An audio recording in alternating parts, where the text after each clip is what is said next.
sahabat Mitra TV Lampung, Juara Hukum kali ini akan bincang eksklusif tentang dinamika profesi advokat, di mana mungkin masih banyak masyarakat yang belum paham apa tugas fungsi advokat dan apakah benar advokat itu bagian dari aparat penegak hukum setara dengan polisi, jaksa, dan hakim. Nah, untuk membedah hal tersebut, kami akan berbincang eksklusif khusus dengan Ketua DPC Pradibana Lampung, Bapak B. Sujaro SAMH, yang telah berkenan meluangkan waktunya untuk mendiskusikan dan berbagi pengalaman tentang profesi advokat yang digelutinya selama ini. Saya perkenalkan kepada pemirsa. Selamat Mas Jarwo, apa kabar? Terima kasih Bung. Salam sehat selalu, tetap semangat. Salam sejahtera untuk kita semua. Dari Bupati Lampung menyapa, Tabik pun. Terima kasih Mas Jarwo berkenan untuk bincang-bincang tentang profesi yang selama ini Mas Jarwo geluti, dan terima kasih juga ini dikasih kesempatan untuk langsung di sekretariat DPC Pradibana Lampung berbincang-bincang ini. Iya, Mas, advokat ada, pengacara ada, penasihat hukum, itu sama atau tidak sebenarnya Mas? Karena kan orang taunya pengacara, advokat gitu. Bisa nggak dijelaskan Mas? Makasih rekan Rojali ya. Sebelum kita masuk ke materi bincang-bincang hukum yang lebih dalam lagi, mungkin perlu juga kami sampaikan bahwa antara penasihat hukum, pengacara, advokat itu istilah pada saat zaman dahulu lah. Sebelum lahirnya Undang-Undang Advokat 18/2003, banyak sekali dikenal dengan istilah ada pokrol bambu, ada pengacara, ada advokat, di mana ruang lingkup pengacara itu hanya di pengadilan tinggi setempat dan advokat itu bisa beracara di seluruh Indonesia. Tapi pasca lahirnya Undang-Undang Advokat,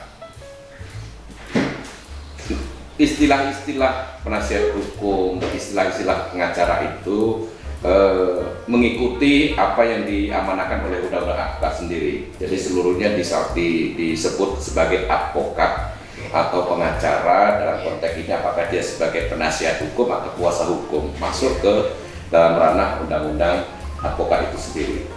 Mungkin itu yang bisa saya sampaikan terlebih dahulu.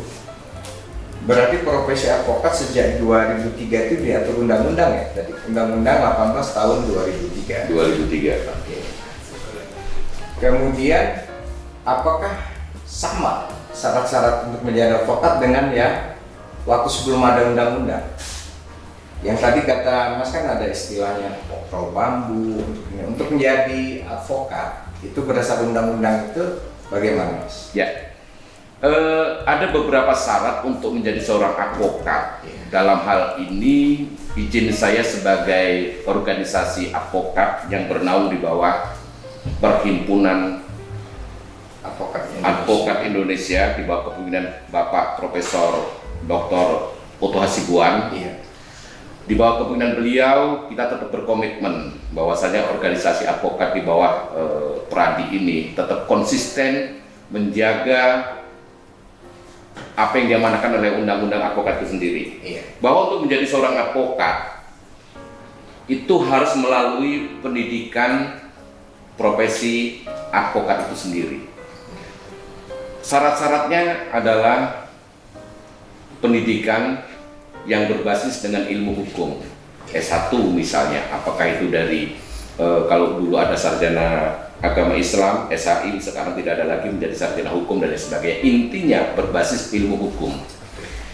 Maka setelah yang bersangkutan melalui pendidikan profesi advokat itu dilaksanakan dan dia dinyatakan lulus menjalankan pendidikan tersebut, yang bersangkutan harus mengikuti ujian profesi advokat. Disitulah pada saat yang bersangkutan setelah ujian dinyatakan lulus, punya sertifikasi tentang advokat itu sendiri. Nah, belum selesai karena ada beberapa syarat yang harus dijalankan oleh seorang advokat itu sendiri. Jadi meskipun sudah tadi PKPA lulus, UPA lulus, nggak otomatis bisa berpraktek jadi pengacara ya? Tidak.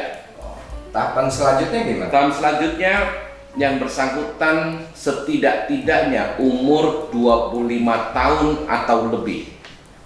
Itu diatur gitu ya? Dalam undang-undang itu sendiri. Jadi kalau seandainya ada yang 25 tahun kurang 1 hari, dia tidak layak untuk diambil sumpahnya sebagai advokat.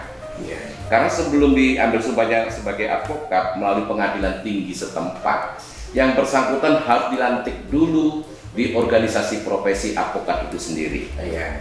Baru selanjutnya diangkat pengambilan sumpah oleh pengadilan tinggi setempat. Iya. Nah, yang bersangkutan sahlah dia sebagai advokat. Tapi kami berkomitmen untuk meningkatkan kemampuan seorang advokat itu sendiri.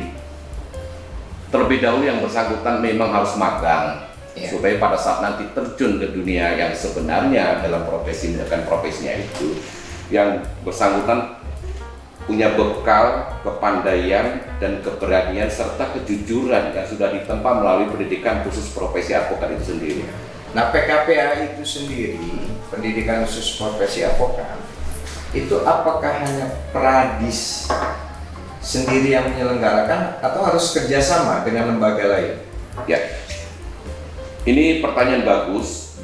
Kami Pradi khususnya akan menjalin kerjasama dengan universitas yang terakreditasi. Kenapa demikian? Karena saya yakin apabila sebuah universitas ada fakultas hukumnya dan itu terakreditasi A, saya yakin pendidiknya itu cukup mumpuni. Sehingga dalam bidang keilmuan, karena seorang advokat, kita kalau bicara mengenai dasarnya, asas teori itu ada di bangku kuliah. Nah, pada saat pendidikan profesi advokat, bagaimana dasar dengan dasar itu bisa digabungkan sehingga seorang advokat itu mumpuni dalam keilmuan tentang dunia advokat sendiri. Jadi di situ lebih pada praktek ya, hukum beracara, PKP itu untuk bekal awal gitu ya. Jadi kerjasamanya sama perguruan tinggi itu satu keharusan ya. Yang selama ini saya jalani khususnya di Divisi Bandar Lampung, selalu kami kerjasamanya dengan perguruan tinggi yang terakreditasi A semua. Dengan siapa aja? Dengan pihak Unila khususnya, UIN, Universitas Islam Negeri, dan Universitas Bandar Lampung. Hanya 3 universitas itulah yang kami membuat MOU dan kerjasama dengan universitas. Rutin ya? Rutin. Baik. Kemudian di Undang-Undang Advokat itu sendiri, itu kan mengatur tentang syarat. Syarat untuk menjadi advokat yang tadi sudah dijelaskan oleh Mas Sujarwo. Kemudian wadah untuk para advokatnya sendiri, organisasinya diatur juga di dalam undang-undang itu. Apakah harus sinebar atau bisa lebih dari satu organisasi gitu Mas? Ya.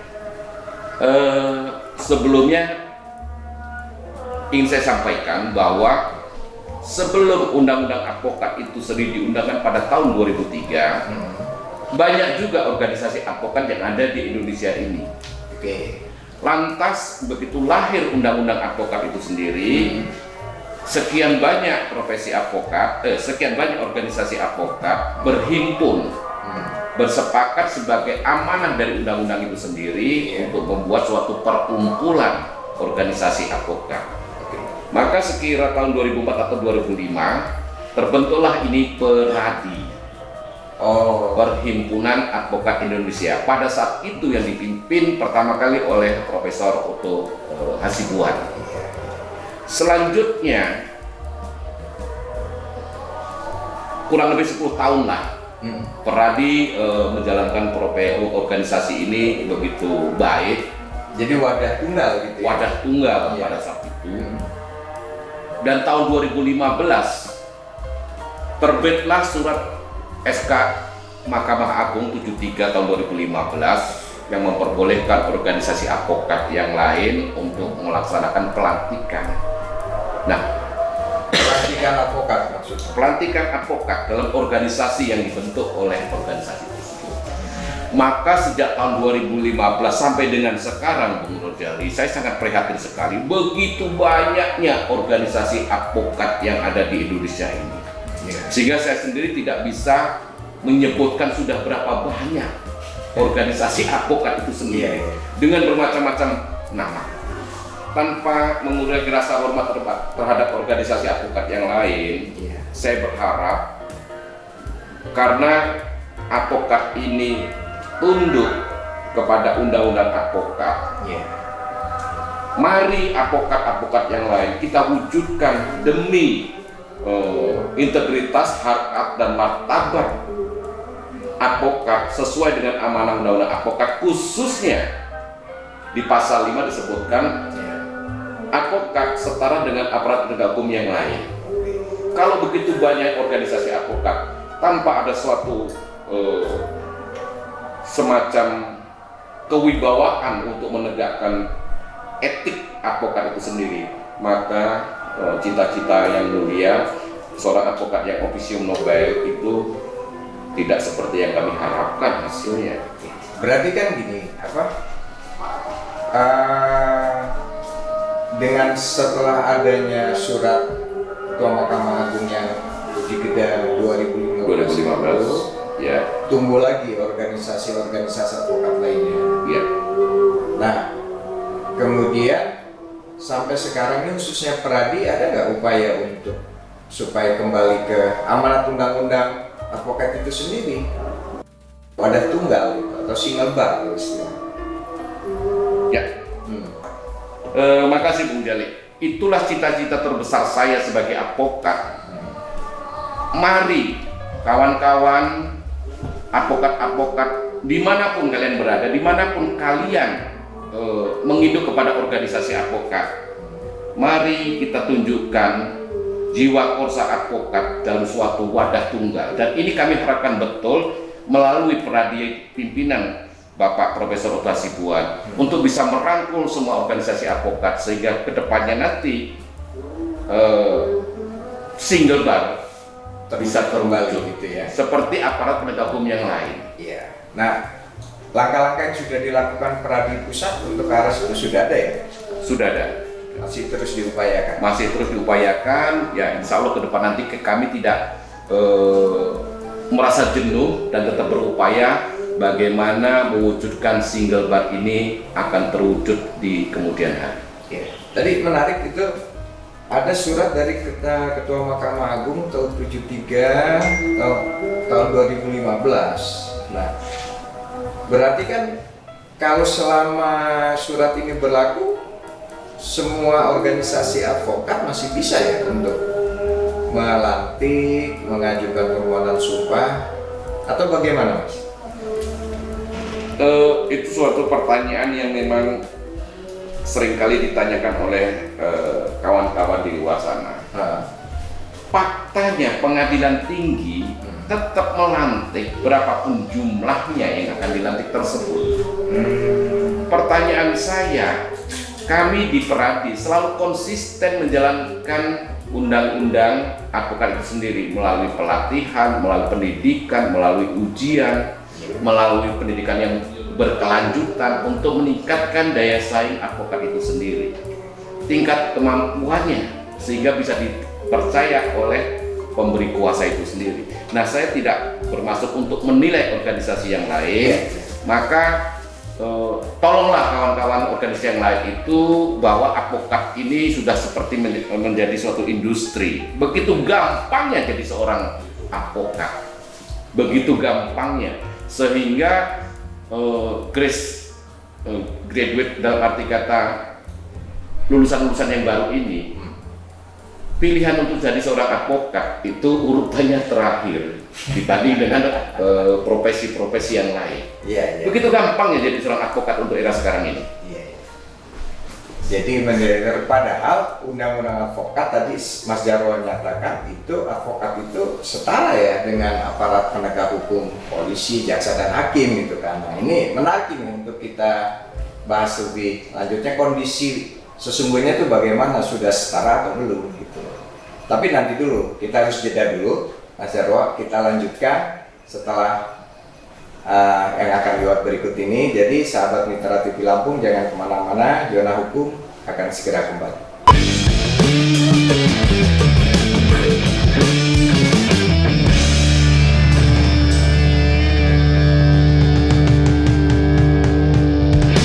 Sahabat Mitra TV Lampung, kita lanjutkan bincang eksklusif dengan Mas Jarwo, Ketua Divisi Peradilan Lampung. Mas, kita lanjutkan tadi tentang yang sudah Mas sampaikan sepintas, advokat itu setara dengan penegak hukum lainnya. Itu amanat undang-undang. Nah, yang Mas rasakan sendiri selama ini sudah setara atau belum? Enggak, Mas? Saya gila napas dulu itu keluar dari udah bicara mengenai catur wangsa. Ya. Karena ini kita bicara mengenai suasana batin sebagai seorang lawyer di Lampung. Kami belum mendapatkan feel bahwa advokat itu setara dengan aparat penegak hukum yang lain. Kami paham bahwa dalam konteks catur wangsa, di luar kepolisian, kejaksaan, hakim, advokat kerjanya durasinya lebih lama lagi. Maksudnya gimana? Kerja? Maksudnya kita ambil contoh yang paling sederhana, kepolisian. Begitu P21 selesai tugas pihak kepolisian, maka dilanjutkan kegiatan tersebut oleh pihak kejaksaan, dari mulai dakwaan sampai dengan tuntutan. Selesai, pihak eksekusi juga is oke, itu pihak kejaksaan. Begitu juga pengadilan, tetap palu selesai, ada upaya hukum yang lain silakan. Sementara seorang advokat kerjanya dari mulai proses penyelidikan sampai dengan vonis itu tetap mengikuti jalannya suatu peristiwa ataupun delik yang disangkakan atau yang dikuasakan oleh pihak advokat itu sendiri. Begitu lamanya durasi pendampingan terhadap klien. Pendampingan terhadap kliennya. Maka pada saat giliran seorang advokat melakukan suatu advokasi terhadap kliennya, misal dalam tindak pidana, seberang advokat adalah seorang jaksa penuntut umum.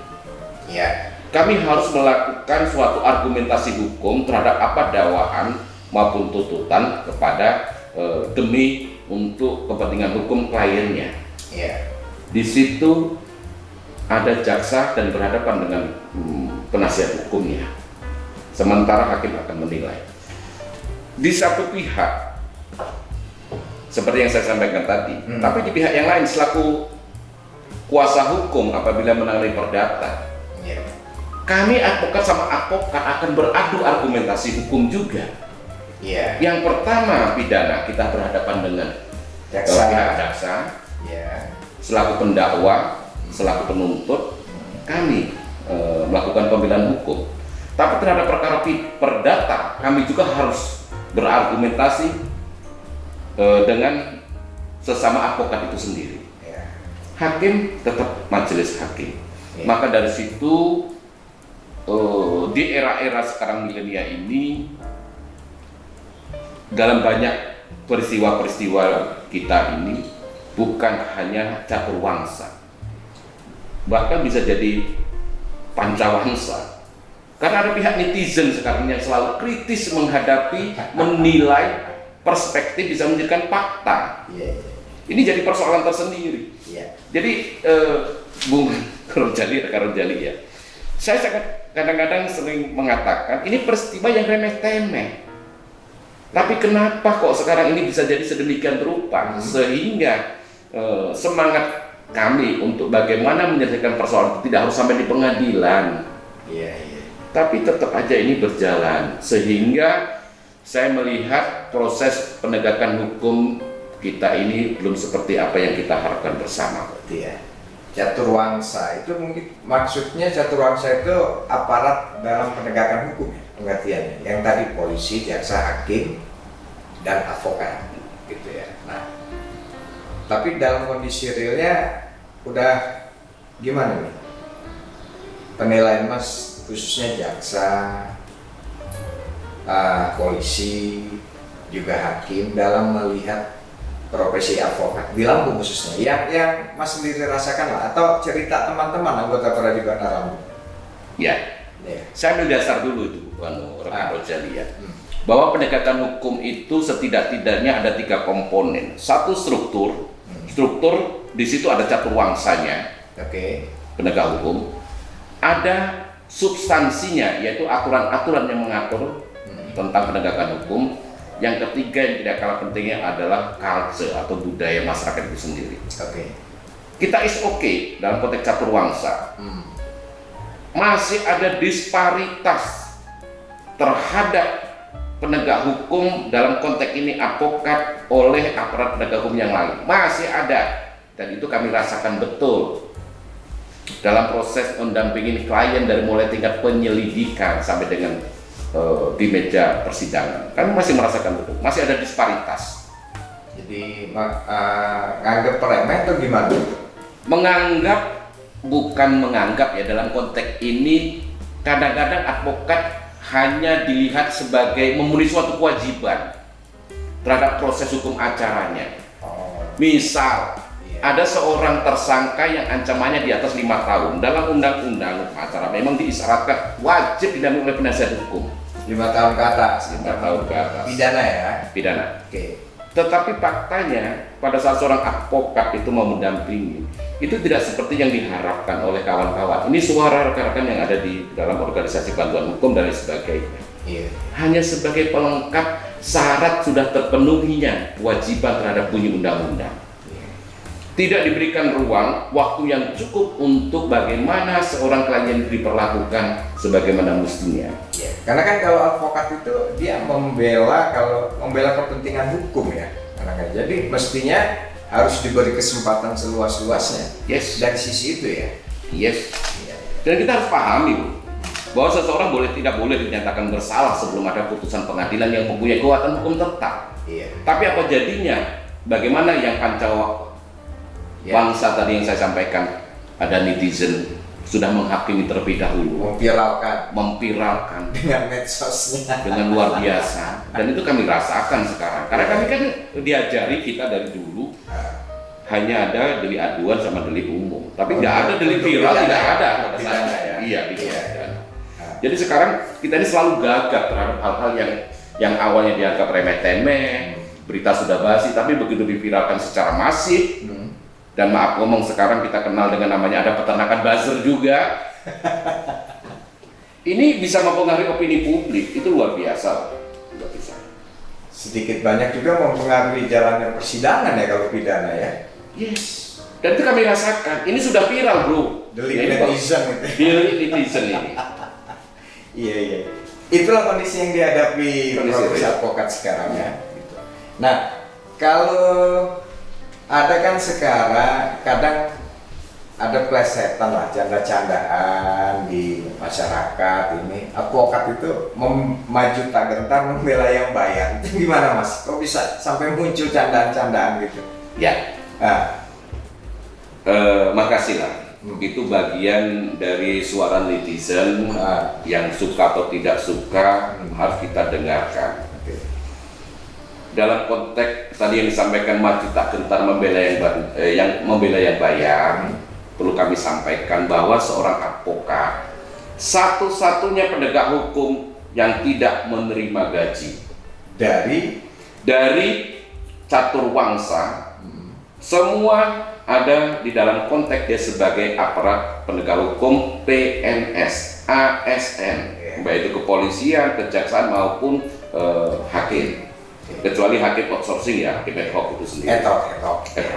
Nah, timbul suatu pertanyaan, bagaimana seorang advokat bisa mempertahankan hidupnya? Eksis.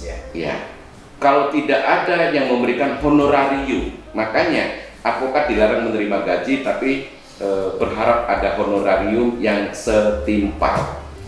Nah, advokat tentunya wajib mendengarkan terlebih dahulu apa yang disampaikan oleh klien, dan itu kita anggap benar terlebih dahulu. Nah, masalah benar atau salah dunia peradilan di dalam persidangan nanti semua akan terungkap. Iya. Di beberapa kasus yang saya tangani, bahkan bisa dikatakan ini perbuatan perdata tidak masuk pidana, harus lepas demi. Iya, iya. Ada juga error in persona, akhirnya dia harus bebas karena bukan dia pelakunya. Bagaimana seseorang yang sudah dipersekusi, dipersalahkan oleh opini publik bahwasanya yang bersangkutan bersalah, tapi pada saat di persidangan ternyata bukan dia pelakunya. Sudah dihakimi duluan. Sudah sekian lama dia. Nah, hak-hak seorang yang sudah terlanggar kemerdekaannya itu, siapa yang harus bertanggung jawab terhadap itu? Dan disitulah fungsi advokat akan membela kepentingan hukum kliennya, bukan sekedar maju tak gentar membela yang bayar. Iya. Nanti kita sebutkan bagaimana seorang advokat berlaku. Iya. Berarti ada honorarium ya. Ada. Tapi kan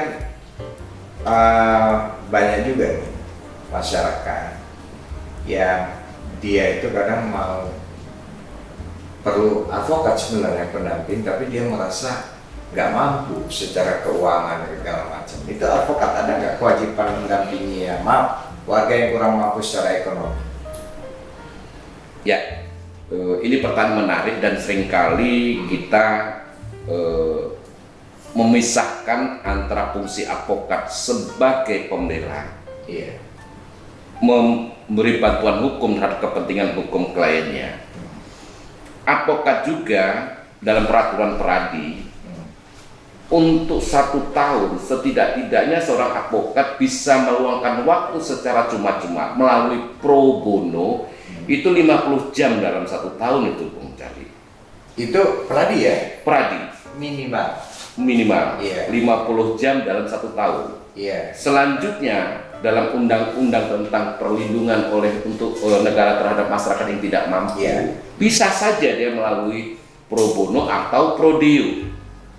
Nah, kami pisahkan antara pro bono sama pro deo. Ini ada 2 sisi yang berbeda nanti supaya nanti masyarakat juga tidak salah dalam melihat semuanya gratis. Tidak seperti itu. Dalam arti kalau pro bono itu ansih kewajiban seorang advokat.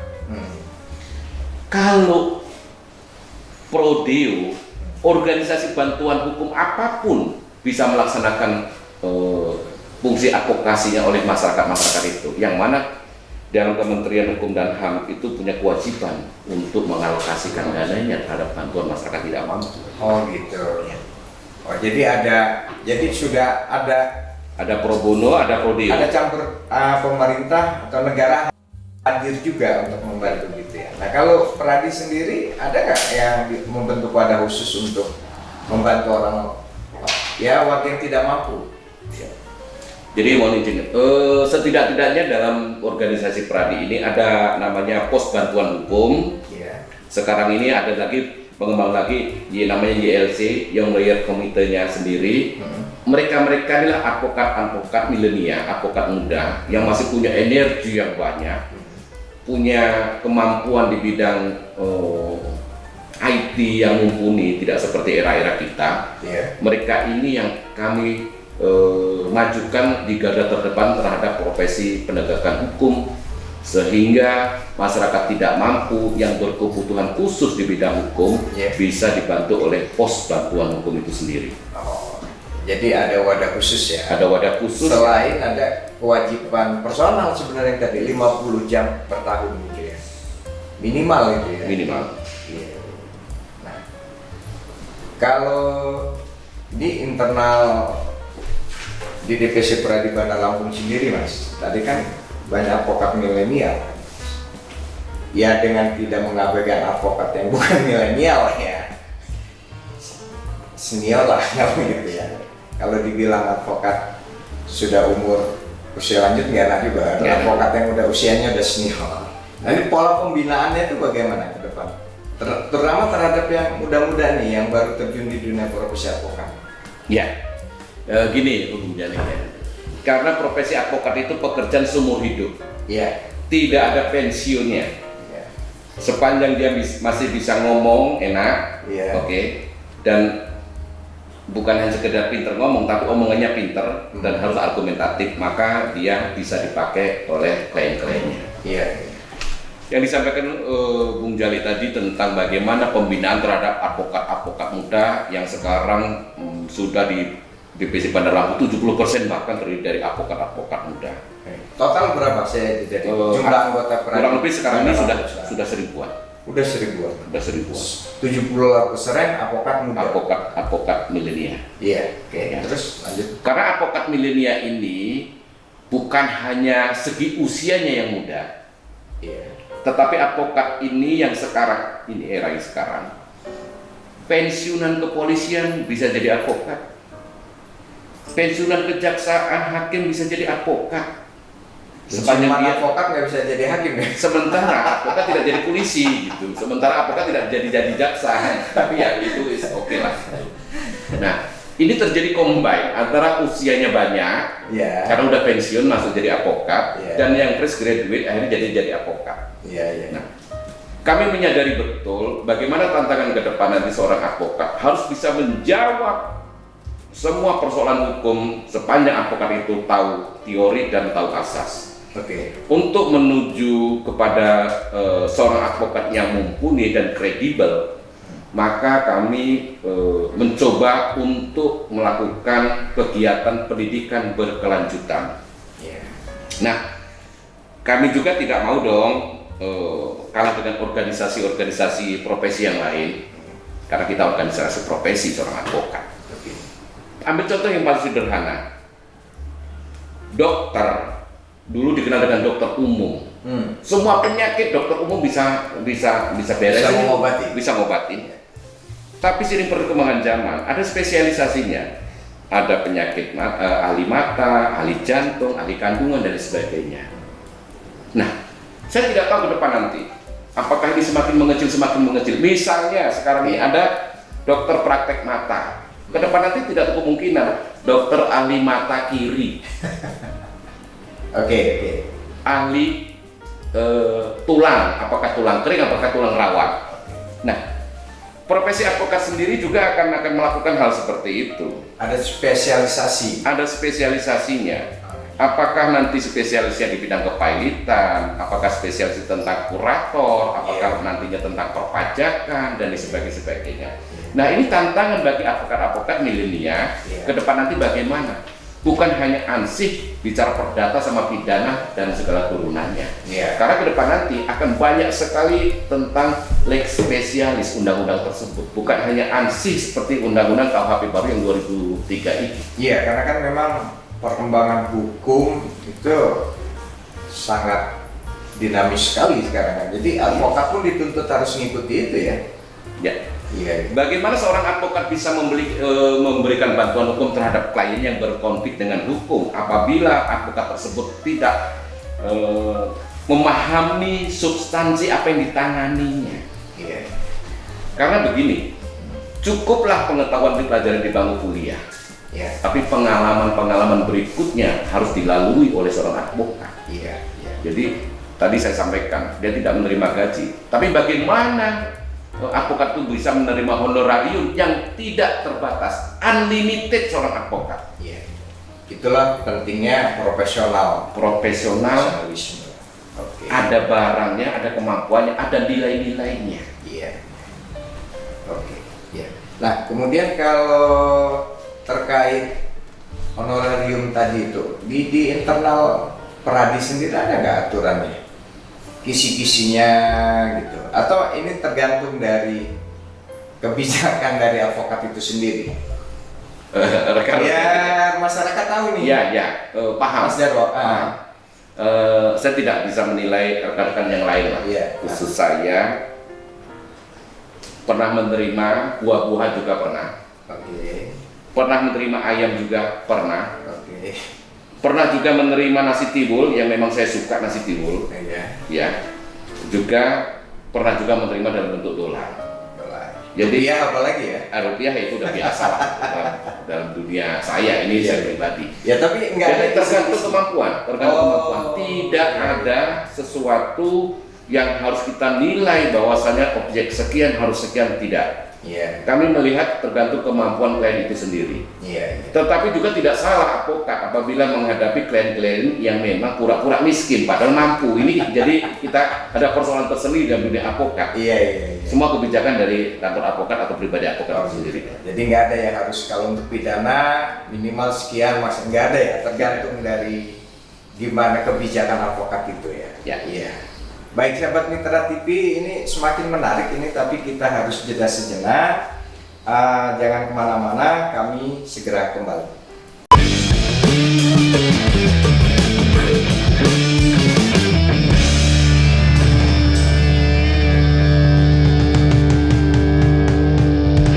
Sahabat Mitra TV Lampung, kita masuki segmen ketiga atau segmen terakhir di bincang eksklusif bersama Mas Sujaro, Ketua DPC Pradibana Lampung. Mas, tadi kan sudah menjelaskan tentang pembinaan anggota, sudah dibahas. Kemudian kalau anggota itu melanggar aturan Pradi atau ada kode etik kan, Mas ya? Ada. Itu ada sanksi nggak terhadap advokat yang nakal? Gimana, Mas? Baik. Bung Rojali, karena Pradi saya sampaikan dari awal tadi bahwasannya yang konsisten terhadap amanah dari undang-undang advokat. Oke. Dalam pendidikan khusus profesi advokat itu diajari tentang kode etik advokat. Iya. Dari awal ya, udah ya. Dari awal sudah kami bekali bahwasannya kita ini organisasi profesi advokat, ada kode etik. Terhadap pertanyaan Bung Rojali tadi bahwa bagaimana kalau ada dugaan pengaduan dari masyarakat terhadap advokat yang diduga melanggar, apakah itu melanggar hukum, melawan hukum, atau melanggar kode etik advokat, maka kami berharap masyarakat silakan pengaduan itu diadukan kepada kami selaku induk organisasi advokat dari yang teradu, misalnya si A melakukan pelanggaran. Tentunya kami selaku pimpinan di wilayah Divisi Pradibana Lampung ini akan sangat terbuka dan terima kasih telah dikontrol oleh masyarakat terhadap perilaku penegak hukum dalam konteks ini advokat itu sendiri. Di dalam organisasi kami di bawah Perhimpunan Advokat Indonesia Pradi di bawah pimpinan Profesor Utuh Hasibuan ini, kami sudah ada perangkat yang namanya Komisi Pengawas. Komisi Pengawas Advokat. Kami sudah ada Dewan Kehormatan Daerah. Apa bedanya, Mas? Perlu kami jelaskan bahwa setiap pengaduan yang masuk dalam DPC, maka kami akan menindaklanjuti pengaduan tersebut kepada Komisi Pengawas Advokat. Maka selanjutnya secara singkat, baik pengadu maupun teradu itu dipanggil oleh Komisi Pengawas yang sudah kami SK-kan tersebut. Apakah ditemukan cukup bukti yang bersangkutan melanggar kode etik advokat, ataukah yang bersangkutan melanggar hukum, dalam konteks ini hukum pidana misalnya. Maka apabila menyangkut tentang kode etik advokat, Komisi Pengawas akan menindaklanjutin ke Dewan Kehormatan Daerah untuk dilakukan pemeriksaan persidangan lebih lanjut. Maka di dalam Dewan Kehormatan Daerah itu terdiri bukan hanya sekedar advokat, tapi ada tokoh masyarakat, ada akademisi, dan ada praktisi. Itu kalau yang diduga melanggar kode etik. Jadi dilanjutkan ke Dewan Kehormatan. Sampai dengan Dewan Kehormatan, dan sampai dengan sekarang di Lampung ini sudah banyak sekali produk-produk Dewan Kehormatan Daerah tersebut, sehingga yang bersangkutan dijatuhi satu peringatan, kedua kali untuk jangka waktu tertentu, bahkan dicabut keanggotaannya sebagai advokat dalam konteks ini organisasi Pradi itu sendiri. Jadi ada sanksi yang tegas. Sangat tegas. Pengaduan itu jadi nggak dipetieskan ya, karena melaporkan advokat dibiarkan gitu. Ada mekanisme tadi ya, Komwas, BKD gitu ya. Karena begini, Bung Jan, tidak semua pengaduan yang kami terima itu menyangkut tentang kode etik advokat. Iya. Maka apabila dugaannya melawan hukum, melakukan suatu tindak pidana, maka akan kami serahkan kepada aparat penegak hukum yang lain. Oke. Jadi tidak masuk ke ranah tentang dia melanggar hukum pidana. Silahkan nanti pihak kepolisian maupun kejaksaan yang akan menindaklanjutinya. Tidak tersangkut dengan kode etik dan perilakunya. Oh. Advokat nggak kebal hukum berarti ya? Yes, karena di dalam undang advokat perlu disadari bahwa undang-undang advokat menjamin di pasal 16 khususnya, Iya. advokat punya hak imunitas, tidak dapat dituntut baik perdata maupun pidana apabila dengan itikat baik melaksanakan pekerjaan itu dengan itikat yang baik. Di situ ada hak imunitas seorang advokat. Tetapi itikat baik itu tadi. itikat baik, tetapi advokat tidak kebal hukum. Oh iya. Imunitas kalau sudah menjalankan itikat baik, profesional gitu mungkin maksudnya Mas ya. Nah, tadi kan kalau kode etik ke mekanisme koma sampai ke DKD. Kalau dugaan pelanggaran kode etik. Kalau persoalan hukum lain, yaitu kembali kepada pengadu ya, mau diteruskan misal pidana atau ke kepolisian atau tidak. Ya, Nah tapi pernah ada nggak masyarakat atau siapa yang langsung melaporkan advokat itu langsung ke polisi misalnya? ya. Penanganannya gimana? Dan itu banyak sekali, Oke. banyak sekali hal-hal seperti itu terjadi. Maka kami sesama aparat penegak hukum tentunya ada sinergitas. Kalau memang si terlapor ini ada salah satu ataupun beberapa oknum advokat, maka penegak hukum dalam konteks ini pihak kepolisian akan mencurati terlebih dahulu kepada kami di pimpinan daerah dalam organisasi yang dinaungi oleh advokat yang diadukan tersebut. Kenapa demikian? Tidak terlalu kemungkinan seorang masyarakat atau sekelompok masyarakat itu yang tidak paham hukum sehingga semua diadukan atau dilaporkan kepada pihak kepolisian. Iya. Ternyata ini menyangkut kode etik. Maka kalau kode etik biarkan kami terlebih dahulu menjalankan penegakan hukum terhadap anggota kami tersebut. Kalau memang ini masuk ke ranah pidana, silahkan dilanjuti. Iya. Tapi kalau menyangkut etik, biarlah urusan rumah tangga kami yang akan menjalankan. Seperti aparat penegak hukum yang lain, ada pihak kepolisian misalnya, ada etiknya sendiri, kejaksaan ada etiknya sendiri. Nah, kami juga sebagai organisasi profesi dalam hal ini advokat, tentunya punya kode etik tersendiri. Biarlah ini rumah tangga kami akan kami selesaikan. Oh gitu ya. Artinya pernah ya ada semacam itu dipanggil. Masyarakat melaporkan langsung ke polisi, gitu. Kemudian polisi memberitahukan ke Pradi, ini ada. Gitu. Kemudian pernah ada dan disimpulkan bahwa ini bukan pidana loh, gitu. Dan ada sinergi saling memahami. Bahkan pihak kepolisian seringkali minta bantuan untuk ahli, apakah ini melanggar kode etik atau pidana terhadap organisasi kami. Oh gitu, sisi itu ya. Betul. Itu sinergi itu khususnya ya di tingkat dari awal ya, karena kepolisian yang awal menyelidiki kalau pidana itu memang di pusat ada kerjasamanya tuh bagaimana tuh? Ya, sepengetahuan kami memang pernah ada MOU antara Pradi dengan pihak kepolisian dalam hal ini Kapolri langsung. Jadi mohon itu dihormatin juga, tidak main comot-comot aja penegak hukum yang lain itu terhadap dugaan yang dilakukan oleh ada oknum advokat itu sendiri. Mari kita bersinergi. Itu MOU itu mengatur mekanisme tentang kalau advokat dipanggil gitu ya, ada di situ semua. Ada di situ semua. Oh. Dan itulah yang kalau polisi di Lampung gimana? Menurut Mas, apakah sudah memahami adanya MOU? Ini cukup menarik pertanyaan Bung Jali. Selama hampir 2 tahun ya, saya setahun lebih memimpin organisasi advokat di Bandar Lampung ini. Sinergitas hal-hal seperti itu tetap terjalin dengan baik. Dan sampai sekarang alhamdulillah penghormatan terhadap aparat penegak hukum yang lain terhadap organisasi advokat di bawah Pradi ini itu berjalan sebagaimana yang kami harapkan. Ya, oke.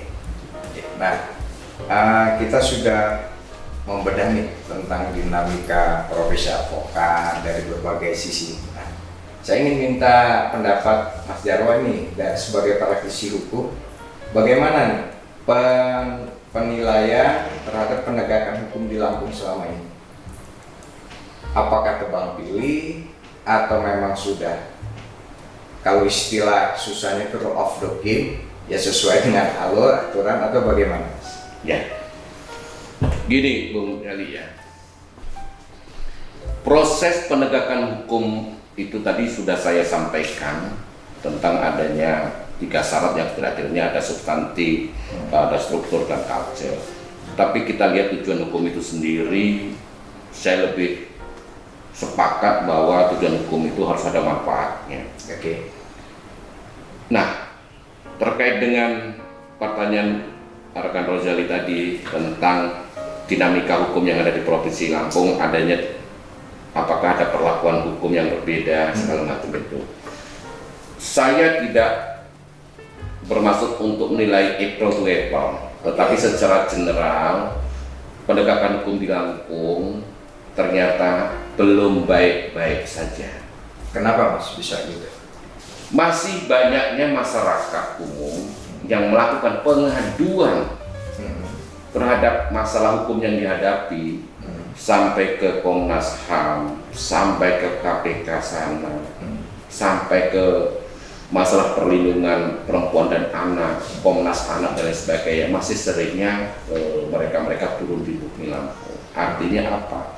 Proses penegakan dan tujuan hukum di Lampung sepertinya belum sebagaimana yang kami harapkan. Nah, ke depan nanti kami berharap ini mungkin nggak lama lagi tahun 2006 akan diberlakukan tentang KUHP yang baru. 2026 ya? 2026. 3 tahun lagi nggak? 3 tahun lagi.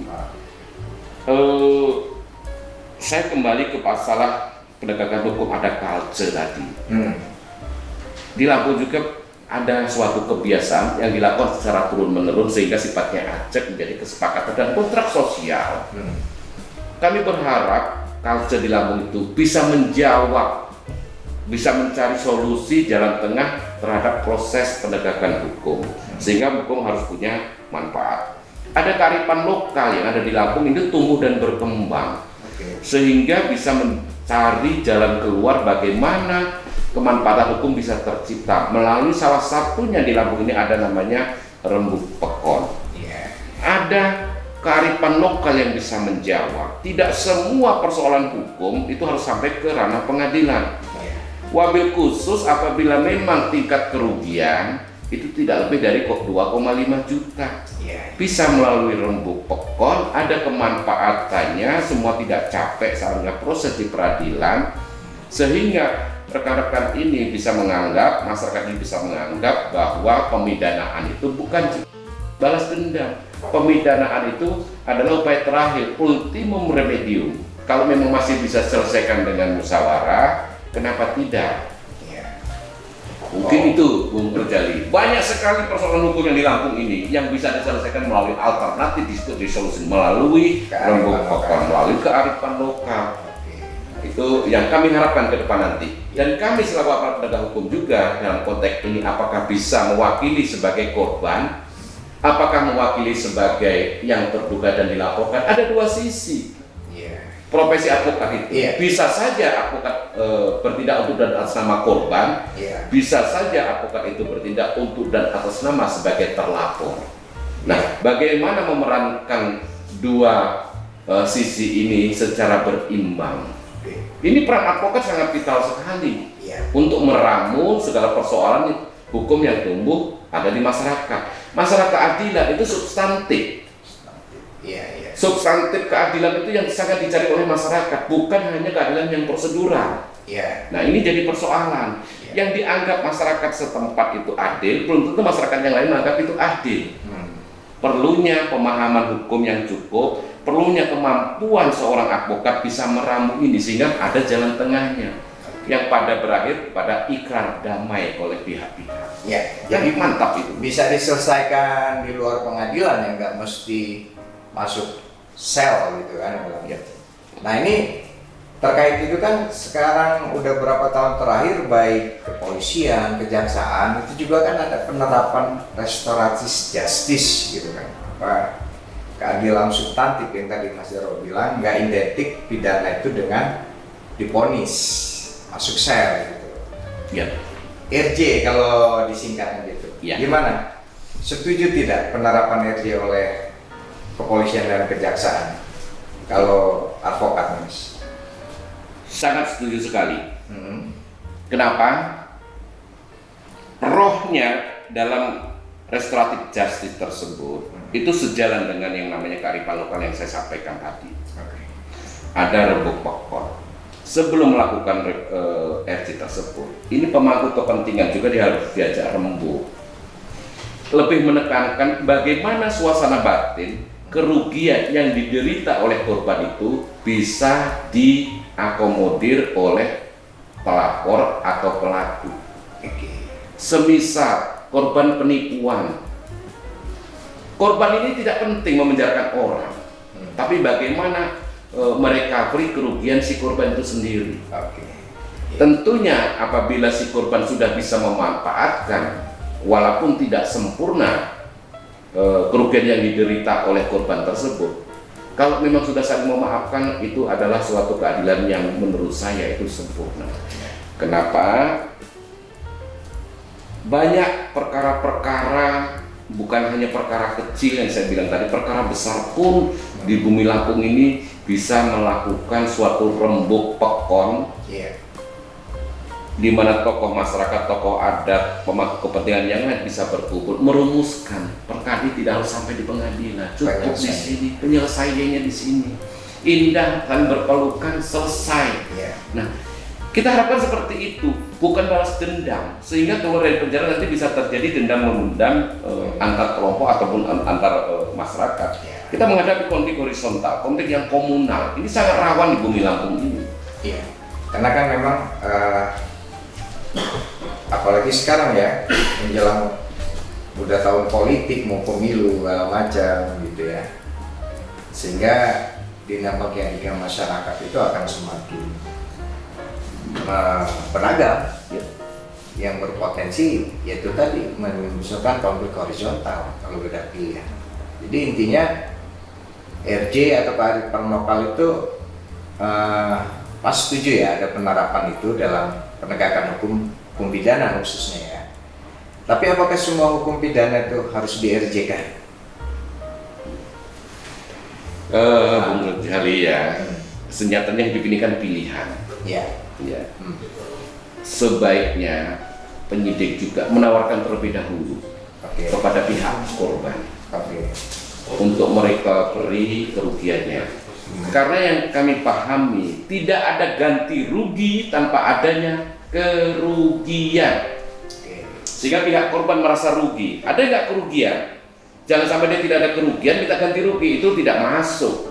Tidak ada ganti rugi tanpa adanya kerugian. Catat itu. Jadi kita harus fair juga.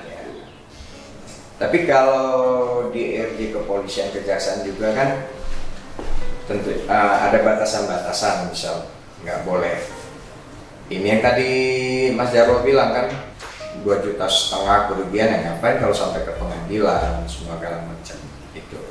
Nah, kalau dalam prakteknya sendiri nih Mas, sudah efektif tidak kepolisian atau kejaksaan di Lampung itu menerapkan RJ untuk perkara-perkara tertentu yang dimungkinkan saling memaafkan dan ganti rugi?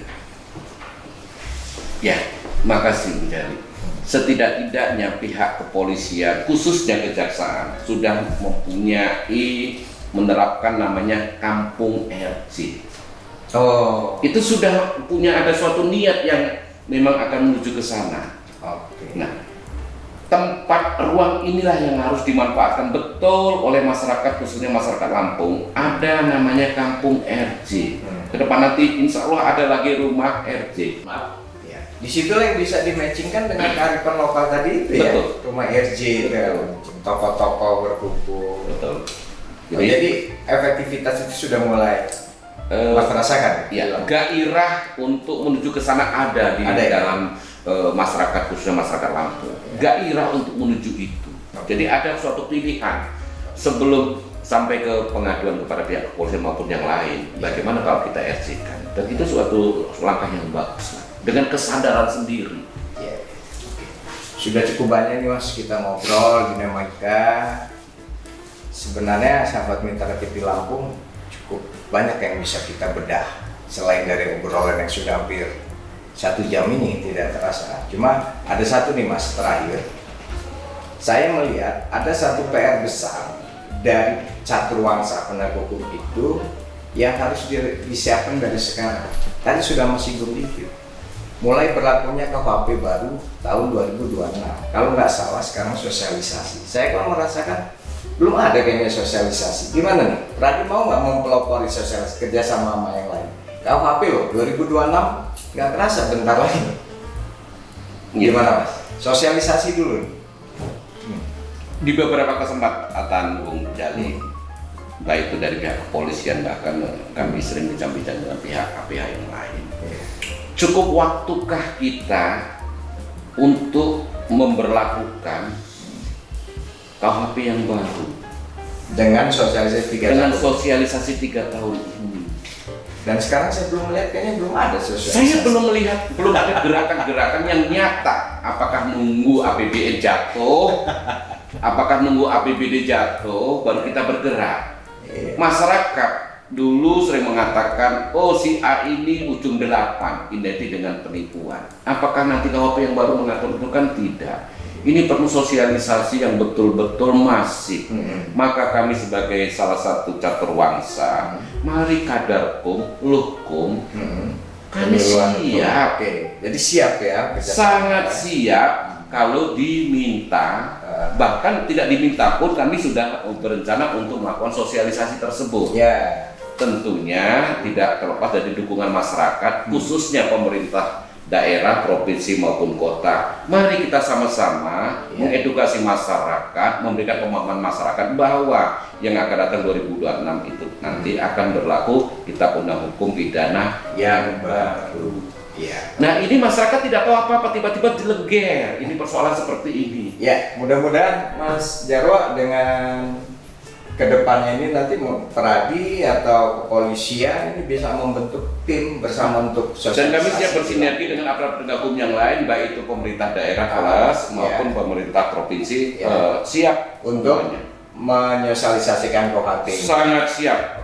Baik. Insya Allah dengan niat yang baik, dan kami mulai kepada rekan-rekan sekalian, mari sekecil apapun komunitas saudara di lingkungan dan sebagainya, bahwa ke depan nanti akan berlakukan KUHP yang baru. Oke. Karena itulah fungsi seorang advokat, dia harus ada di tengah-tengah masyarakat. Iya, oke. Ya, makasih Mas Sujarwo atas bincang-bincangnya. Mudah-mudahan ini memberi edukasi untuk kita semua, khususnya sahabat Mitra TV Lampung. Dan ternyata sahabat Mitra TV Lampung, advokat itu ya bukan hanya majuta dan membela yang bayar, karena kalau dia juga nakal ada sanksi gitu. Dan juga ada pembinaan berkelanjutan yang dilakukan oleh organisasi advokat, dalam hal ini Peradi yang tadi sudah dijelaskan Mas Sujarwo. Nah, mudah-mudahan semua yang kita diskusikan hari ini ada manfaat untuk kita semua, dan kita harus berpisah kali ini. Sampai jumpa di zona hukum berikutnya.